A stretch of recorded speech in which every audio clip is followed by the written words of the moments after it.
E no radar do mercado temos alguns destaques para esse fechamento de semana. A gente vai falar hoje sobre os impactos potenciais do possível acordo da União Europeia com o Mercosul, possível, porque tem diversas reuniões e já tem um indicativo aí de que essa discussão possa ser adiada. Além disso, amanhã teremos a leitura da confiança, a interpretação da confiança do consumidor em um ambiente de juros altos ainda no país. E, por fim, ontem teve uma fala do ministro da Fazenda, Fernando Haddad, com opiniões mais duras sobre a situação fiscal do país, Daqui a pouquinho a gente vai chegar neste assunto, mas eu já quero chamar o nosso convidado para repercutir estes temas agora. É o economista José Estevão, CEO da Ébori. Tudo bem? Bom dia, bem-vindo, José. Bom dia a você e aos seus telespectadores. Bom, vamos começar falando sobre esse acordo Mercosul-União Europeia. É o assunto do dia, teremos reuniões hoje, amanhã. E a gente sabe que tem uma forte presença e um forte impacto que deve ser sentido no agro, né? Se ele for assinado, se de fato passar, qual seria o efeito esperado também sobre o fluxo do comércio, investimento direto, risco Brasil, pegando esse setor do agro que tem essa parcela tão significativa também no cenário econômico aqui no país? Claro. Mantendo, obviamente, com as tarifas que vieram dos Estados Unidos, o Brasil vem procurando novos acordos comerciais com outros países. E o acordo do Mercosul com a Europa vem bastante bom e é também bastante interessante para a própria Europa, que também tem sentido os efeitos das tarifas dos Estados Unidos. Então, em isso acontecendo, claramente tem um viés positivo para as exportações brasileiras, isso com certeza. As exportações brasileiras aumentando, o viés de crescimento para o Brasil também tem uma possibilidade de crescimento, se você considerar, né, os níveis de crescimento atuais que nós temos, que tem um impacto que está vinculado um pouco a essas tarifas. No momento que a gente consegue alocar nossas exportações a novos parceiros comerciais, claramente melhora, né, a situação de crescimento do Brasil. E a gente já pode esperar também esse reflexo, pelo menos um primeiro reflexo, depois dessa assinatura, chegaria e em qual cenário, em qual, né, o primeiro segmento ali que mostraria uma probabilidade de crescimento? O senhor falou, ressaltou as exportações, mas de que forma, né, a gente conseguiria ver? Eu consideraria que no setor agro, eu acho que seria o setor que claramente seria impactado imediatamente, né, que é o setor que seria o nosso flagship, né? Claramente a Europa tem uma dependência de exportações, né, de alimentos e commodities, então acho que esse primeiro setor seria bastante bem impactado aqui no Brasil, e a maneira como te veria isso daí claramente seria um aumento nas exportações brasileiras, que eu acho que ajudaria na balança comercial, fazendo com que esses números pudessem aumentar, comparando com o que a gente tem visto depois do tarifaço do Trump. Outro dado importante também, esse ainda vai ser divulgado, mas trata do índice de confiança, né? A gente tem mostrado esse cenário recorrente aqui no Brasil. Como que a gente pode fazer a relação com o último, até fazendo um balanço, né, José Estevão? A gente está chegando nesse fechamento de ano, o que o mercado espera também nesse cenário e o que ele nos mostrou até aqui, para já projetar 2026? Bom, para 2026, o que o mercado enxerga é uma política ainda expansionista, né, do governo.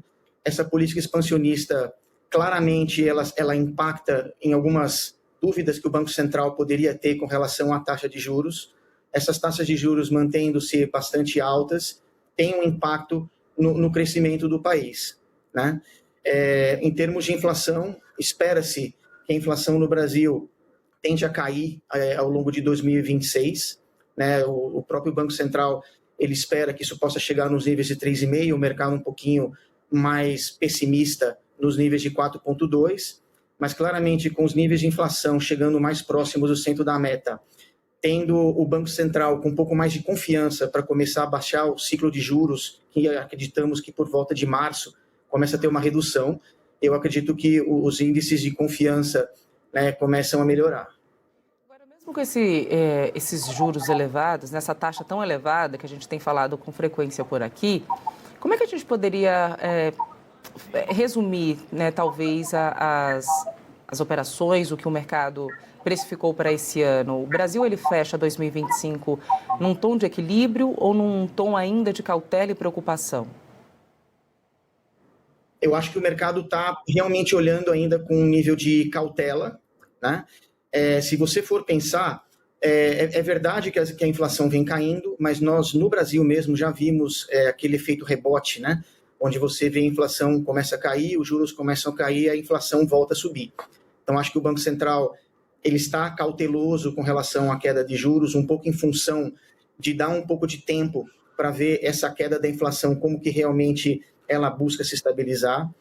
Eu acho que o outro evento que também é importante, essa política mais expansionista do governo, que isso é um fato, você pode olhar até pela própria questão da isenção dos impostos para R$ 5.000 por mês, que isso vai injetar aproximadamente 17 bilhões de reais na economia, e claramente esses recursos vão para o mercado consumidor, dando uma pressão na inflação, e normalmente anos eleitorais também busca-se gastar mais. Dado o cenário fiscal relativamente frágil do Brasil, dentro de uma política expansionista, é um pouco preocupante, né? E por isso que eu vejo que tanto o Banco Central quanto o mercado, eles tendem a ser cautelosos por enquanto. Agora, para a gente finalizar, José Esteban, ontem o ministro da Fazenda, Fernando Haddad, né, deu algumas declarações, falou que o cenário herdado no Brasil é como um inferno fiscal, né, abre aspas aí, a frase usada pelo ministro. Disse ainda, em outro trecho, que a relação, abre aspas, difícil entre governo e o mercado financeiro dificulta a manutenção dos resultados positivos da economia. E entre vários outros pontos ali que o ministro foi colocando, não é nova também a pressão que o governo faz para a redução de juros, né? Mas desse ponto de vista da declaração, como é que essas falas chegaram também para o mercado?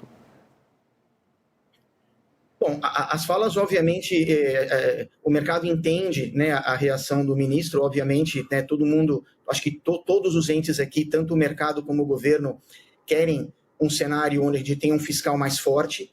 Eu acho que aqui talvez a diferença seja um pouquinho o conceito, né? Enquanto o mercado vê que a questão fiscal teria também um impacto bastante positivo se tivesse algum tipo de reorganização nos custos, né, associados ao governo, né, o governo tem uma visão um pouco diferente, de manter essa visão um pouco mais expansionista, né, e com isso buscar fechar o gap fiscal através de elevação de impostos, né. Então, acho que talvez aí é um pouquinho onde está o debate entre governo e mercado. E, de alguma forma, isso mexeu? Não, acho que não, né? O debate, esse tipo de debate é muito comum, né? O político, o econômico, acaba andando todo mundo aí na mesma esteira. Quando a gente fala de economia, né, José Esteban? Sim, com certeza. O debate já é antigo, né? E, de novo, eu não quero entrar num debate político, né? A minha ideia aqui é simplesmente mostrando os fatos, né? E os fatos mostram que o governo, de fato, tem tido interesses em manter os gastos. Eu vejo até a questão social, que é importante, que eu vejo o mérito de manter isso, eu acho que tem seu sentido, mas, ao mesmo tempo, o país que tem um cenário fiscal relativamente frágil, talvez poderia existir algum tipo de combinação, né, de fatores que pudesse trazer alguma coisa que fosse bastante sustentável e que, com certeza, eu acho que o mercado estaria olhando isso com bons olhos se a gente chegasse a algum tipo de situação onde uma agenda de gestão de custos, né, pudesse também ajudar a aliviar o fiscal, com certeza. Ou cortar na própria carne, isso aí é difícil. Obrigada, viu, José Esteban, pela participação e até uma próxima aqui na Band News TV. Obrigado, bom dia a você e aos seus telespectadores. Obrigada.